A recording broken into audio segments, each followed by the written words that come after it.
DM चर्चा के अंदर, जिसमें आज हमारे गेस्ट हैं मंजीत सर। अगर आपके कोई भी डिजिटल मंजीत के सवाल हैं, जो भी आपने सवाल पूछे हैं, जो भी आपको प्रॉब्लम्स आ रही है, आपके बिहाफ पे हम आज उनसे सवाल करने वाले हैं। तो बताइए मंजीत सर, आपको कैसा लग रहा है आज यहाँ आके? बहुत ही अच्छा लग रहा है। मेरे खुद के चैनल पे मेरे को ही गेस्ट बना के इनवाइट किया जा रहा है। वाकई मुझे बहुत अच्छा लग रहा है। और स्पेशली जो आपने बोला ना कि डिजिटल मंजीत के साथ, तो मेरे अंदर सारी वायरें घूम रही है। बहुत अच्छा लगा ये सारी चीजें सुन के। चलिए स्टार्ट करते हैं। आप भी क्वेश्चंस हैं कुछ? हाँ, इनके बिहाफ पे कुछ क्वेश्चंस हैं, हम आपसे पूछेंगे सर। चलिए क्वेश्चन पूछिए फिर। पहला सवाल आ रहा है कि should we create a separate Google ads account for our client ourself और we ask client to create their Google ads account themselves? Okay, basically कई बार ना जब हम डिजिटल मार्केटिंग के अंदर काम करते हैं, एज अ एजेंसी काम करते हैं या एज अ फ्रीलांसर काम करते हैं, तो ये चीज बड़ी ध्यान से समझने वाली है कि कई बार हम लोग क्या करते हैं कि जो क्लाइंट हमें गूगल ऐड के लिए जो पैसा देता है, तो हम अपने ही अकाउंट के अंदर ही वो सारी चीजें क्रिएट करके दे देते हैं। दैट इज वन, यानी कि एक कॉमन अकाउंट ही हम यूज करते हैं। बट एक बेस्ट प्रैक्टिस के अकॉर्डिंग अगर बात करें, हर क्लाइंट आपसे कुछ ना कुछ डिटेल मांगते रहता है। तो आप जो है यहाँ पर हर क्लाइंट के लिए जो प्रैक्टिस की बात करें, तो प्रैक्टिस ये होनी चाहिए कि चाहे आप खुद क्रिएट करके दें या क्लाइंट को बोलते हैं कि आप ही गूगल अकाउंट क्रिएट करके दे दो, बिकॉज अल्टीमेटली ये उनका ही प्रॉपर्टी है। तो यहाँ पर जो है उनकी प्रॉपर्टी है, तो जो उनका अमाउंट है वो उनके ही एड के अंदर इस्तेमाल किया जाना चाहिए। तो इसीलिए रिकमेंडेड तो यही है कि आप एक सेपरेट अकाउंट जो है क्लाइंट से बनवा लें या खुद उनको बना के दे दें, क्योंकि कई बार होता है क्लाइंट्स इतने फैमिलियर नहीं होते हैं कि कैसे बनाना है, कैसे उसमें जो है सारा सेटअप वगैरह करना नहीं मालूम होता है। तो आप उनको क्रिएट करके दे सकते हैं। उनका मास्टर यूजर आईडी पासवर्ड उनके पास रखें और उसके बाद जो है आप एज अ मैनेजर जो है उसका शेयरिंग ले लें और फिर जो है उनके अकाउंट को मैनेज करें।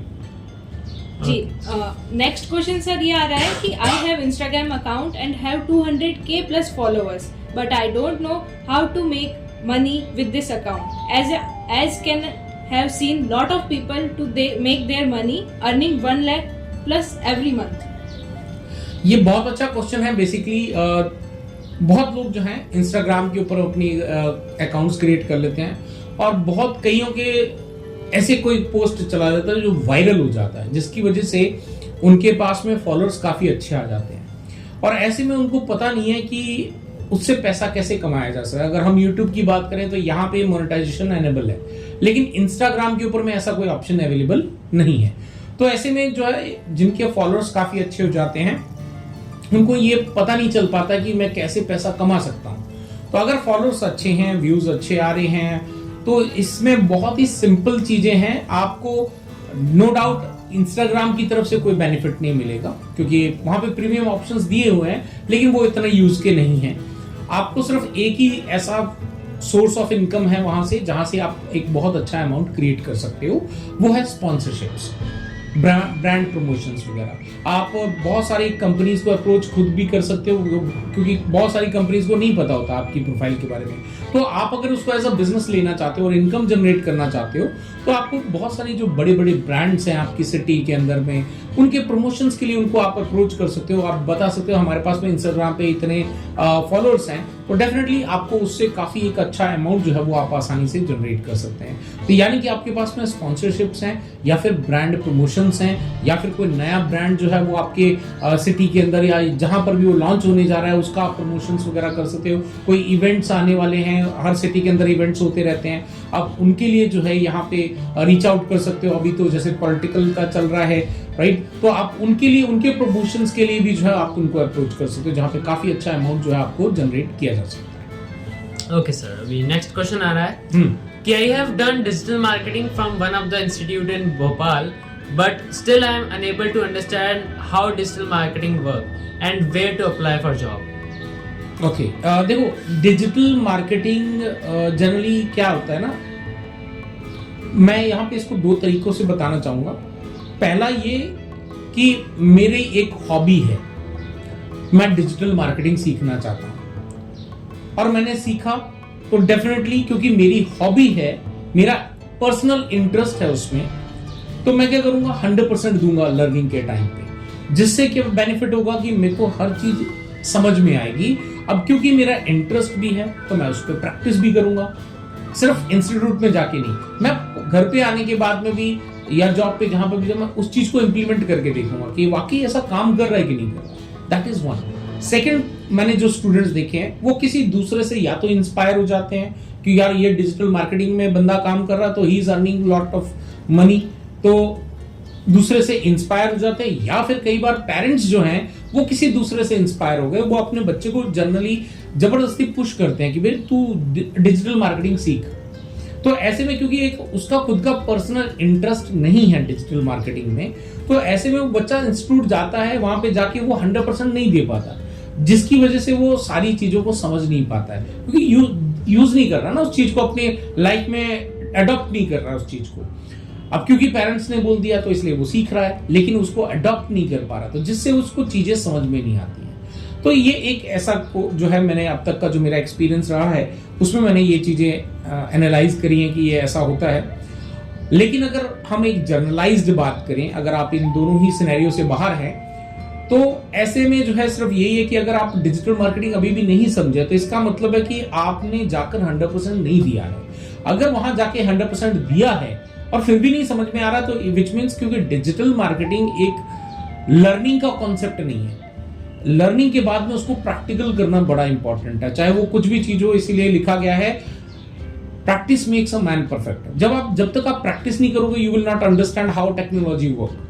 तो प्रैक्टिस करोगे तो डेफिनेटली डिजिटल मार्केटिंग कैसे क्या काम करता है, you will come to know about that. एक बार आपको वो डिजिटल मार्केटिंग काम कैसे करती है वो समझ में आ जाएगा, you will automatically come to know कि वेयर टू अप्लाई। बिकॉज आज की डेट में हर कंपनी के अंदर में डिजिटल मार्केटिंग की जो मार्केटर है उसकी रिक्वायरमेंट है, तो हर कंपनी अपना एक डिजिटल प्लेटफॉर्म इंप्रूव करने में लगी हुई है। तो हर कंपनी के अंदर आई वुड से आप अप्लाई कर सकते हैं एज अ जॉब, लेकिन उसके लिए आपके पास में जो नॉलेज है डिजिटल मार्केटिंग का वो होना मैंडेटरी है। तो मतलब आप ये कहना चाहते हो कि जैसे डिजिटल मार्केटिंग आज में इतना ट्रेंडी टॉपिक है, ट्रेंड में इतना है, तो हम अपना करियर उसमें चूज करें, ये राइट डिसीजन होगा या नहीं होगा? डेफिनेटली राइट डिसीजन होगा, ऐसा कोई वो नहीं है, लेकिन अगेन कंडीशन वही है, अगर पर्सनल इंटरेस्ट है तो डेफिनेटली आप सक्सेस हो जाओगे। पर्सनल इंटरेस्ट नहीं है, किसी से इंस्पायर होकर जा रहे हो या किसी के प्रेशर में जा रहे हो, देन इन दैट केस आपका करियर नहीं बन पाएगा। नेक्स्ट क्वेश्चन सर ये है कि I have watched lot of videos related to digital marketing on YouTube, but can I apply for job in digital marketing? Is this right decision और not? देखो, digital marketing जब हम YouTube से सीखते हैं ना, तो मैं ये नहीं कहूंगा कि कोई इनकम्प्लीट नॉलेज अवेलेबल है। बहुत सारे ऐसे अच्छे क्रिएटर्स हैं जिन्होंने बहुत सारी एफर्ट्स डाले हैं, कंटेंट को स्टेप बाय स्टेप क्रिएट करके उसको अपलोड भी किया है, प्लेलिस्ट बनाई है। लेकिन क्या होता है ना कि हम लोग क्या करते हैं जिस चीज में, क्योंकि देखो भले ही ये डिजिटल मार्केटिंग है बट स्टिल एक थ्योरेटिकल सेक्शन आता है उसमें, जिसमें बहुत लोग जो है जल्दी से बोर हो जाते हैं, उस चीज को कवर नहीं करते, जिसको हम फंडामेंटल कहते हैं। अब फंडामेंटल क्लियर नहीं होते, वो क्या करते हैं सीधा ही जंप कर जाते हैं जहां पे प्रैक्टिकल किया गया है। अब क्योंकि वो आप खुद ही लर्न कर रहे हो, nobody is there to monitor you, तो हम क्या करते हैं जो चीज हमें पसंद आती है हम उस चीज को सीख लेते हैं, एंड उसके बाद में उसको हम कहते हैं इनकम्प्लीट नॉलेज, बिकॉज आपने फंडामेंटल क्लियर नहीं करे, and nobody is there to जज कि आपने वो सीखा कि नहीं सीखा, आपको वो आया कि नहीं आया। तो आप एक खुद को एक डिजिटल मार्केटर बोलने लग जाते हो, तो आई डोंट थिंक कि वो एक राइट डिसीजन होगा आपका। लेकिन अगर आपने प्रैक्टिकल किया है उस चीज को, अब आपको लग रहा है कि हाँ वो जो प्रैक्टिकल किया वो मेरा काम कर रहा है, तो डेफिनेटली आप अप्लाई कर सकते हैं जॉब के लिए, बट फिर भी एक कंडीशन के साथ, एक रिकमेंडेशन के साथ में, अगर नॉलेज आपको कॉन्फिडेंस है कि आपके पास में नॉलेज है तो ही अप्लाई करें। अदरवाइज क्या होगा, आपको लग रहा है कि मुझे आ गया है, लेकिन जब आप जाके अप्लाई करेंगे वहां पे कंपनी में, एंड कंपनी के अंदर बहुत सारे पहले से भी, हो सकता है आपके सीनियर्स भी डिजिटल मार्केटिंग वाले हों, हो सकता है आपके पास में जूनियर्स भी हों, राइट, हो सकता है कि आपके और जो बॉसेस हैं उनको डिजिटल मार्केटिंग के बारे में अच्छा नॉलेज है। तो अगर ऐसा हुआ तो फिर इन दैट केस जो है आपका नॉलेज वहां पे कहीं ना कहीं जो है वो आपको डिमोटिवेट कर देगा, बिकॉज उनका एक्सपीरियंस, उनका जो नॉलेज है वो काफी वास्ट है, बिकॉज उन्होंने एक प्रॉपर चैनल से स्टडी करी है। आपने एक चैनल से स्टडी नहीं करी, आपने सेल्फ स्टडी करी है। अब जिस भी क्रिएटर को आपने फॉलो किया, वो भी ये नहीं पता है कि उसने 100% कंटेंट दिया भी है कि नहीं दिया है। तो ये काफी सारी कंडीशंस के ऊपर में वेरी करता है। मैं तो यही कहूंगा कि नो डाउट अगर आपने किया है तो बहुत अच्छी बात है, आप कर सकते हैं तो बहुत अच्छी बात है, अप्लाई कीजिए, कोई दिक्कत नहीं है। लेकिन एक systematic step by step learning with a mentor is important. अगर वो करते हो तो डेफिनेटली आपको जो है एक डीप नॉलेज मिलेगा, जो कि जनरली मैंने देखा है पेड कोर्सेज जो लॉन्च करते हैं जितने भी क्रिएटर्स हैं, उसके अंदर जो नॉलेज होता है और जो YouTube पे अपलोड किया जाता है, दोनों में जमीन आसमान का अंतर होता है। तो मैं तो ये कहूंगा कि नो डाउट आपने कर लिया, अच्छी बात है, बट स्टिल आप एक पेड कोर्स को ज्वाइन कर लें, एनरोल कर लें, भले वो ऑनलाइन करें, सेल्फ स्टडी में करें, लेकिन उसको कवर अप करके जो है आप आगे बढ़ेंगे तो आपको कभी भी डिमोटिवेट नहीं होंगे और आपको हमेशा जॉब में आगे एनहांसमेंट मिलेगी। ओके, अभी नेक्स्ट क्वेश्चन आ रहा है कि I have learn Google ads log back online, but now if I log into Google Ads there are lot of options changed, what should I do now? देखो, इसमें बहुत सारे ऐसे भी कई बार मेरे पास कॉल आते हैं डिफरेंट डोमेन्स के भी, क्योंकि मैं 2-3 डोमेन में काम करता हूँ, अलग अलग डोमेन में सेम मेरा एक्सपीरियंस रहा है। बहुत लोग बोलते हैं कि हमने बहुत पहले ये किया हुआ है। अब बहुत पहले किया है, उसके बाद में उस चीज को यूटिलाइज नहीं किया, उस नॉलेज को साइड में पड़ा नहीं दिया, कर लिया, किसी ने कह दिया या फिर अपना पर्सनल कर लिया, उसको करने के बाद में उसको यूटिलाइज नहीं किया। अब यूटिलाइज नहीं किया, लेकिन अब जब 2-3 साल 4 साल बाद में अब याद आया कि लेट्स डू इट, मैंने सीखा था, चलो अब यूज करके देखते हैं। लेकिन यहाँ पे एक बहुत बड़ा बैरियर आ जाता है, क्योंकि आपने बीच में एक गैप दे दिया है। अब गैप दे दिया तो यहाँ पे टेक्नोलॉजीज आज की डेट में डे बाय डे चेंज हो रहे हैं, एल्गोरिदम्स चेंज हो रहे हैं, टेक्नोलॉजी प्लेटफॉर्म्स चेंज हो रहे हैं, ऑप्शंस चेंज हो रहे हैं as per the requirement of the market. तो अगर आपने लॉन्ग बैक किया हुआ है और अब आपको बहुत सारी चीजें चेंजेस दिख रही हैं, तो आई ओनली रिकमेंड कि आप जो है पहले दोबारा से सीख लें, बिकॉज आपने 2-3 साल 4 साल पहले जो सीखा है वो आज नहीं है। उस वक्त जो ऑप्शंस थे वो आज बिल्कुल हटा दिए गए हैं। उस वक्त का एल्गोरिदम और आज का एल्गोरिदम बहुत डिफरेंट हो चुका है। तो ऐसे में आप अगर इस एल्गोरिदम के साथ में आगे बढ़ेंगे भी तो क्या होगा कि आपको समझ में नहीं आएगा, आप सेट कुछ और करना चाहते हैं गोल और एक्चुअली हो कुछ और जाएगा।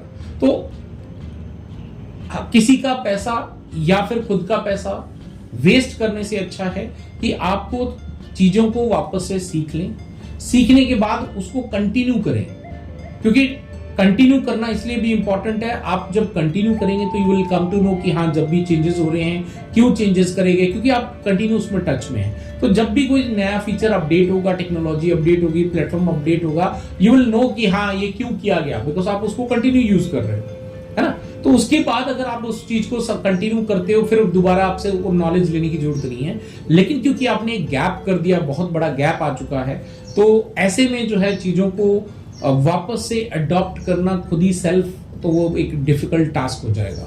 तो मेरी तो रिकमेंड यही है कि दोबारा से सीख लेना चाहिए। रेस्ट आपके ऊपर डिपेंड करता है कि अगर आप आज की टेक्नोलॉजी को खुद 2-4 घंटे या डेली के दे के अगर 15-20 दिन में सीख सकते हैं तो ठीक है, that is also fair enough, right. ये मेरी तरफ से रिकमेंडेशन है। हाँ जी, और कोई सवाल है? नहीं सर, बस अगर आप कोई टिप या इसके ऊपर कुछ टिप्स देना चाहे, कुछ ट्रिक्स देना चाहे। देखो, टिप्स एंड ट्रिक्स की जहां तक बात है तो ये हमारी जो चर्चा है वो हमेशा आपके साथ चलती रहेगी। हफ्ते में एक बार जो है आपके साथ में जो आप लोगों के द्वारा पूछे गए सवाल हैं या जो भी आपके मन में आ रहा है कि कहाँ से करना चाहिए, कैसे करना चाहिए, कैसे क्या करना होता है, किस जॉब प्रोफाइल के अंदर कौन सा अभी ट्रेंड में चल रहा है। डिजिटल मार्केटिंग के अंदर बहुत सारे डिफरेंट डोमेन्स अवेलेबल हैं, आपको कौन सा करना चाहिए। तो ये सब जो है हम धीरे धीरे जैसे जैसे चर्चा में आगे बढ़ते जाएंगे। हर एपिसोड के साथ में कुछ ना कुछ टिप्स आपको मैं देते रहूंगा, क्योंकि आज हमने ये चर्चा को जस्ट स्टार्ट किया। तो मैं तो यही बोलूंगा कि अगर नॉलेज लेने जा रहे हो तो कंप्लीट नॉलेज लो, किसी से इंस्पायर होके या किसी के प्रेशर में आकर चीजों को सीखने से वो completely waste of time and waste of money होगा। तो आई ओनली रिकमेंड कि आप तब रेडी हो इन सब चीजों को सीखने के लिए जब आपका पर्सनल इंटरेस्ट है। तो यही आज के लिए मैं आपको मेरी तरफ से एक गाइडेंस आप कह सकते हैं, नॉट टिप्स या टिप्स नहीं है। तो बेसिकली ये एक गाइडेंस है आप लोगों के लिए। आई होप कि ये वीडियो आपको पसंद आया होगा, ये पॉडकास्ट हमारी पसंद आई होगी। अगर आपके भी कोई भी सवाल हैं, आप हमसे पूछना चाहते हैं, मेरे से पूछना चाहते हैं, तो डेफिनेटली आप किसी भी वीडियो के कमेंट सेक्शन के अंदर जाके अपना पूरा कंप्लीट सवाल जो है वो लिख दीजिए, और उसके ऊपर में डेफिनेटली हम आपको जो है हर वीक की जो चर्चा होगी उसमें इंक्लूड करके आपके क्वेश्चन का आंसर जो है डिटेल में करने की कोशिश करेंगे। फिर मिलते हैं आपको एक नए पॉडकास्ट के अंदर नई चर्चा के साथ। Till then Stay safe. Goodbye.